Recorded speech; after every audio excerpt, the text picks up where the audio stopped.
نبی اکرم نور مجسم شفیع معظم صلی اللہ تعالی علیہ وآلہ وسلم کے جو صحابہ کرام ہیں، اللہ تعالیٰ نے انہیں بڑی عظمتوں اور بڑی شانوں سے مالا مال فرمایا۔ صحابہ کرام علیہم رضوان کے کچھ درجات ہیں، ان درجات میں سے ایک بڑے درجے کے لوگ وہ ہیں جنہیں عشرہ مبشرہ کہا جاتا ہے، یعنی وہ 10 صحابہ جنہیں ایک ہی نشست میں نبی پاک صلی اللہ علیہ وسلم نے جنت کی بشارت عطا فرمائی۔ وہ 10 لوگ جن کو حضور علیہ الصلوۃ والسلام نے ایک ہی وقت میں جنتی قرار دیا۔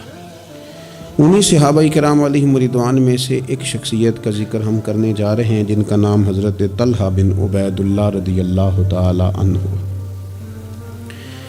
نبی پاک صلی اللہ تعالی علیہ وآلہ وسلم نے حضرت طلحہ بن عبید اللہ سے بڑی محبت فرمائی۔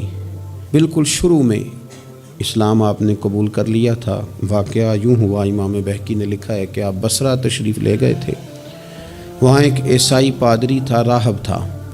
چونکہ عیسائیوں نے اور یہودیوں نے تورات کے اندر نبی کریم صلی اللہ علیہ وسلم کی عظمتوں اور شانوں کو پڑھا ہوا تھا، تو وہ عیسائی بصرہ میں لوگوں سے یہ کہہ رہا تھا کہ اگر یہاں کوئی حرم کا شخص ملے تو اسے میرے پاس لاؤ۔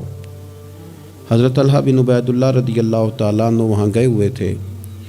لوگ آپ کو پکڑ کے اس عیسائی راہب کے پاس لے گئے۔ اس نے آپ سے پوچھا کہ مکے میں کوئی نیا واقعہ ہوا ہے، کسی احمد نامی شخص کا ظہور ہوا ہے؟ انہوں نے کہا حضرت طلحہ بن عبید اللہ نے کہ نہیں، مجھے تو نہیں پتا۔ تو اس نے کہا کہ وہاں احمد نامی ایک شخص کا ظہور ہوگا جو اللہ کے پیارے رسول ہوں گے۔ حضرت طلحہ بن عبید اللہ کہتے ہیں وہ بات میرے دل میں نقش کر گئی۔ میں وہاں سے مکہ شریف آیا اور میں نے لوگوں سے پوچھا کہ یہاں کوئی انوکھی بات ہوئی ہے؟ تو انہوں نے کہا ہاں، نبی پاک صلی اللہ علیہ وسلم نے اعلان نبوت کیا ہے اور جناب ابو بکر صدیق نے ان کی اتباع بھی قبول کر لی ہے۔ فرماتے ہیں حضرت صدیق اکبر رضی اللہ تعالیٰ عنہ سے میری اچھی شناسائی تھی، میں ان کے پاس گیا، پھر انہوں نے اس والہانہ انداز میں حضور کا ذکر کیا کہ میں نبی کریم کا کلمہ پڑھ کے حضور کا غلام بن گیا۔ حضرت طلحہ بن عبید اللہ رضی اللہ تعالیٰ عنہ ان 10 صحابہ میں سے ہیں جنہیں نبی پاک صلی اللہ علیہ وسلم نے جنت کی بشارت عطا فرمائی۔ اور حضرت طلحہ بن عبید اللہ رضی اللہ تعالیٰ عنہ ان 8 افراد میں سے ہیں جنہوں نے سب سے پہلے اسلام قبول کیا۔ اور حضرت طلحہ بن عبید اللہ رضی اللہ تعالیٰ عنہ کا شمار ان 5 صحابہ کرام میں ہوتا ہے جنہوں نے حضرت ابو بکر صدیق کے ہاتھ پہ اسلام قبول کیا۔ اور حضرت طلحہ بن عبید اللہ رضی اللہ تعالیٰ عنہ ان 6 لوگوں میں سے ہیں جن کی شورا حضرت عمر فاروق نے بنائی تھی اپنے بعد خلیفہ منتخب کرنے کے لیے۔ اور حضرت طلحہ بن عبید اللہ کی سب سے بڑی فضیلت یہ ہے کہ آپ ان خوش نصیب لوگوں میں سے ہیں جن سے نبی پاک علیہ السلام اپنے وصال ظاہری تک ہمیشہ راضی ہی رہے ہیں۔ اور حضور علیہ الصلوۃ والسلام نے فرمایا جنت میں میرے 2 پڑوسی ہیں، 2 بندے جنت میں میرے ہمسائے ہیں۔ یا رسول اللہ صلی اللہ علیہ وسلم کون سے؟ فرمایا ایک حضرت زبیر بن عوام اور دوسرے طلحہ بن عبید اللہ رضی اللہ تعالی عنہ۔ یہ 2 لوگ ایسے ہیں جن کو رسول پاک صلی اللہ تعالی علیہ وسلم نے فرمایا کہ یہ جنت میں میرے پڑوسی ہیں۔ حضرت طلحہ بن عبید اللہ چونکہ اتنے بڑے آدمی ہیں، اتنی بڑی فضیلت کے آدمی ہیں، تو تھوڑا سا ان کی سیرت کے بعض نقوش پر بھی ہمیں آج غور کرنی ہے۔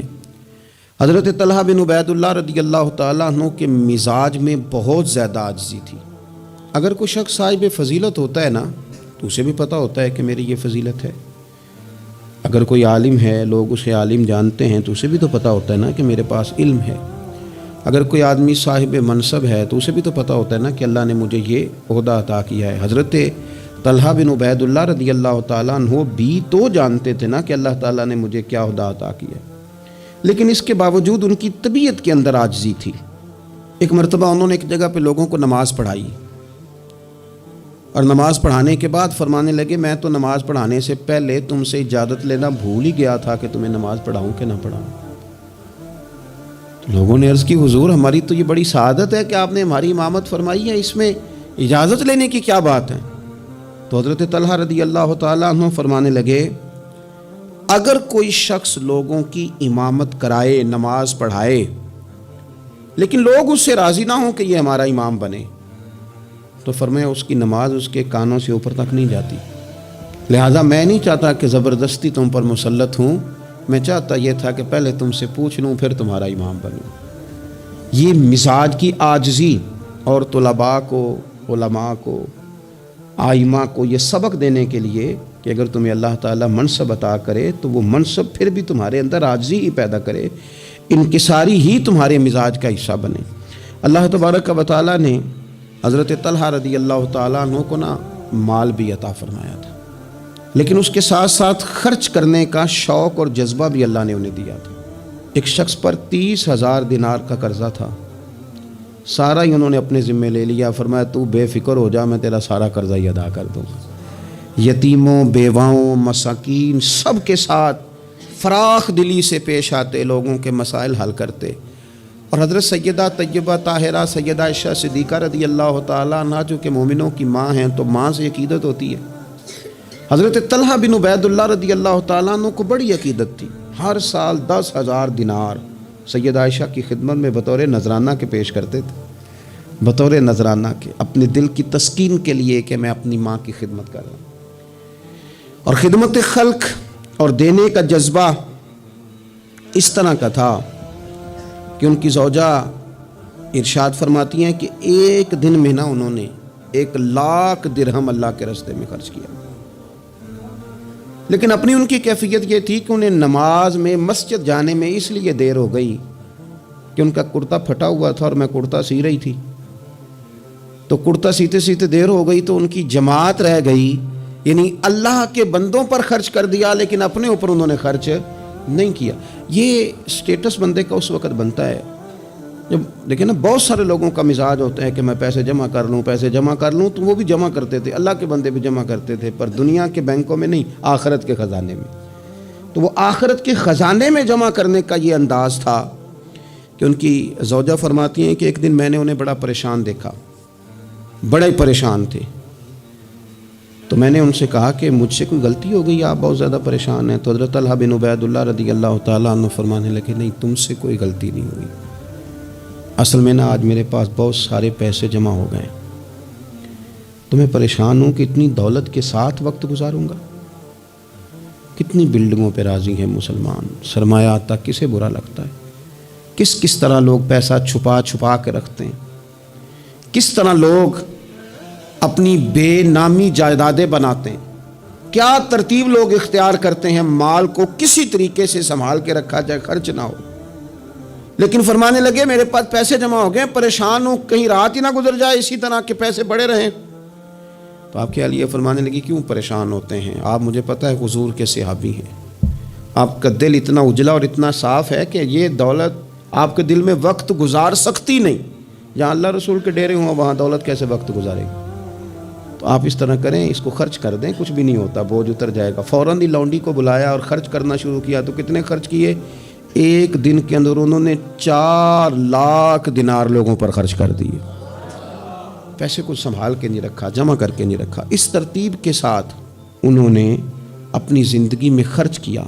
پھر دوسری بات یہ تھی کہ وہ اخلاقیات کے حوالے سے ایک بڑا عمدہ مقام رکھتے تھے۔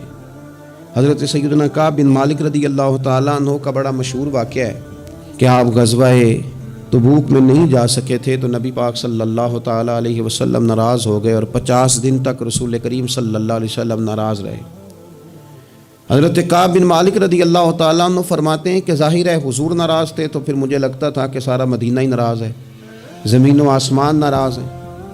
فرماتے ہیں چونکہ ہر شخص ناراض تھا اور میں بڑا پریشان تھا، پھر کئی دنوں کے بعد اللہ تبارک و تعالیٰ نے میری توبہ قبول فرمائی، اور جب اس کا اعلان ہوا نا تو فرماتے ہیں سب سے پہلے جس بندے نے اٹھ کے مبارک دی اور بڑی گرم جوشی سے مجھے ملے وہ حضرت طلحہ بن عبید اللہ تھے۔ گویا انہیں اس بات کا شوق ہوا کہ دیکھو اللہ نے ہمارے اس بھائی کی توبہ کو قبول کر لیا ہے، اس پر فضل ہو گیا ہے۔ یعنی اگر کسی کو قرب الہی ملے اور خدا کی رحمت کسی پر برسے تو آگے بڑھ کر اس بندے کو مبارکباد دینا یہ بھی اچھے اخلاق کی علامت ہے۔ اور پھر کچھ لوگوں کا یہ مزاج ہوتا ہے کہ وہ باہر تو بڑے با اخلاق ہوتے ہیں، بڑے با مروت ہوتے ہیں، لوگوں کی بڑی گڈ بک میں ہوتے ہیں، سوسائٹی انہیں بڑا اچھا کہتی ہے، گھر کے اندر ان کی حالت خراب ہوتی ہے۔ گھر والے شکوہ کرتے ہیں کہ یار یہ بندہ ہم سے بھی کبھی اچھے موڈ میں بات کرے، یہ گھر بھی آئے تو کبھی ہنستا ہوا آئے۔ حضرت طلحہ رضی اللہ تعالیٰ عنہ کی حسن معاشرت ان کے گھر کے اندر اتنی اعلیٰ تھی، اتنی خوبصورت تھی کہ ان کے بچے، ان کی اہلیہ، ان کے بہن بھائی، ان کے ماں باپ، ان کے رشتہ دار ان سے ٹوٹ کر پیار کرتے۔ ام امان، ان کی شادی ہونی تھی، بڑے بڑے معزز لوگوں نے اس خاتون کو پیغام بھیجا، بڑے اعزاز والی خاتون تھی، لیکن وہ کہنے لگی مجھے تو نکاح حضرت طلحہ بن عبید اللہ سے ہی کرنا ہے۔ بھئی ان سے آپ کو کیوں نکاح کرنا ہے؟ تو وہ کہنے لگی میں ان کے اخلاق کے عالیہ سے واقف ہوں، اوصاف حمیدہ کو جانتی ہوں، وہ نہ گھر میں آتے ہیں تو پھر بھی ہنستے ہوئے آتے ہیں، اور میں نے سنا ہے جاتے ہیں تو پھر بھی ہنستے ہوئے جاتے ہیں، اور ان سے مانگنا نہیں پڑتا، خود ہی دے دیتے ہیں، اور کبھی مانگ لو تو دینے میں دیر ہی نہیں کرتے، اور فرمانے لگی اگر کوئی کام کر دو تو شکریہ ادا کرتے ہیں، اور کوئی غلطی ہو جائے تو محبوب کے صحابی کی شان یہ ہے کہ فوراً معاف کر دیتے ہیں۔ تو ان اوصاف کا شوہر اگر کسی کو ملے تو پھر اس خاتون کو نکاح کرنے میں دیر نہیں کرنی چاہیے۔ حضرت طلحہ بن عبید اللہ رضی اللہ تعالیٰ عنہ کی بڑی خدمات ہیں، تمام غزوات میں شریک ہوئے سوائے غزوہ بدر کے۔ اس میں بھی بعض محدثین نے لکھا ہے کہ انہیں نبی پاک صلی اللہ تعالیٰ علیہ وسلم نے ایک مہم پہ بھیجا تھا، جس کی بنیاد پر وہ جو نہ جا سکے غزوہ بدر میں، عملی طور پر شریک نہ ہو سکے، لیکن جو غزوہ احد ہے اس کے بارے میں تو حضرت ابوبکر صدیق رضی اللہ تعالیٰ عنہ فرمایا کرتے تھے غزوہ احد کا سارا دن ہی حضرت طلحہ کا ہے۔ نبی پاک صلی اللہ تعالیٰ علیہ وسلم نے نا ڈبل زرہ پہن لی تھی، 2 زرہیں حضور نے پہن لی تھی، تو ایک پہاڑ پر حضور چڑھنے لگے تو کچھ مشقت محسوس ہوئی، قربان جائیں۔ حضرت طلحہ نے جلدی سے گردن جھکائی، یا رسول اللہ یہاں رکھیں آپ قدم اور آپ چڑھیں۔ محبوب نے قدم رکھا اور رکھتے ہی فرمایا لو طلحہ تم نے اپنے اوپر جنت واجب کر لی ہے، تم نے اپنے اوپر جنت واجب کر لی۔ اس دن چونکہ افواہ اڑا دی تھی احد کے دن کفار مکہ نے کہ نبی پاک صلی اللہ تعالیٰ علیہ وسلم کو شہید کر دیا گیا، تو لوگ بکھر گئے تھے، تو جو 12 لوگ نبی پاک علیہ السلام کے ساتھ رہ گئے ان میں حضرت طلحہ بن عبید اللہ تھا۔ جو تیر بھی حضور کی طرف آتا تھا نا وہ اپنا ہاتھ آگے کر دیتے تھے، ان کا ایک ہاتھ شل ہو گیا سارا۔ ان کے وجود پر احد کے دن حضور کو بچاتے ہوئے 70 زخم لگے، تیروں کے، تلواروں کے، نیزوں کے 70 زخم لگے۔ سجنا جان امانت تیری تو جدو مانگ سے میں پیش کرے ساں، 70 زخم لگے۔ حضرت صدیق اکبر رضی اللہ تعالیٰ عنہ فرماتے ہیں جب ہم حضور کی خدمت میں حاضر ہوئے تو نبی پاک صلی اللہ علیہ وسلم نے فرمایا پہلے طلحہ بن عبید اللہ کو دیکھو۔ کہتے ہیں جب ہم حضور کی خدمت کر کے ان کے پاس گئے تو وہ بے ہوش تھے، زخموں کی شدت کے سبب بے ہوش تھے، میں نے ان کے منہ پہ پانی چھڑکا۔ فرماتے ہیں ان کی آنکھ کھلی تو پہلا سوال انہوں نے یہ پوچھا کہ بتاؤ میرے نبی کریم کا کیا حال ہے، رسول کریم صلی اللہ تعالیٰ علیہ وسلم کی طبیعت کیسی ہے، حضور کے بارے میں بتاؤ۔ کہتے ہیں ہم نے کہا الحمدللہ حضور ٹھیک ہیں، اللہ کے فضل اور احسان میں ہیں، اللہ تعالیٰ نے انہیں محفوظ رکھا ہے۔ تو کہتے ہیں وہ کہنے لگے اگر محبوب ٹھیک ہے نا تو پھر کوئی مصیبت بھی مصیبت نہیں ہے، پھر ساری مصیبتیں آسان ہیں۔ حضرت طلحہ بن عبید اللہ رضی اللہ تعالیٰ عنہ کو اللہ تبارک و تعالیٰ نے شانوں والی زندگی عطا فرمائی، عزتوں والا مقام عطا کیا، اور اللہ تعالیٰ نے انہیں شہادت کی موت عطا فرمائی۔ حضرت طلحہ بن عبید اللہ رضی اللہ تعالیٰ عنہ شہید ہو گئے، لیکن کمال دیکھیے کہ صاحب اسد الغابہ نے لکھا ہے، یہ کمال دیکھیے، کون کہتا ہے ولی مر گئے قید سے چھوٹے اپنے گھر گئے، تے وارث شاہ کدو مر دے جنہ کیتیاں نیک کمائیاں نے۔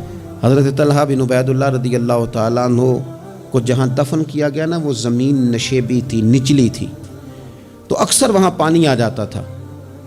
تو آپ نے وصال کے بعد تقریباً 30 سال کے بعد ایک شخص کو بار بار خواب میں آ کے کہا کہ مجھے یہاں سے نکالو، مجھے یہاں سے نکالو۔ وصال کے بعد بلے شاہ ایسا نہیں مرنا، یہ تے مر گیا ہی کوئی اور، نکالو۔ اس شخص نے پھر حضرت سیدنا عبداللہ ابن عباس رضی اللہ تعالیٰ عنہ کو خواب سنایا، تو حضرت عبداللہ ابن عباس نے ایک صحابی کا مکان 10,000 دینار کا خرید کے حضرت طلحہ بن عبید اللہ رضی اللہ تعالیٰ عنہ کی مقدس لاش کو وہاں سے نکال کے وہاں دفن کیا۔ کہتے ہیں کہ 30 سال کے بعد ان کی مقدس لاش کو ایک جگہ سے دوسری جگہ منتقل کیا گیا، لیکن جسم اسی طرح ہی تر و تازہ تھا۔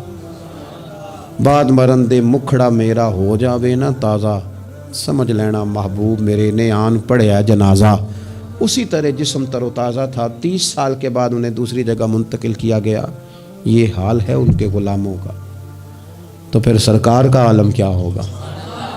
تو زندہ ہے واللہ، تو زندہ ہے واللہ، میرے چشم عالم سے چھپ جانے والے۔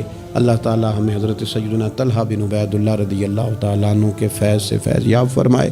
آخر دعوانا الحمدللہ رب العالمین۔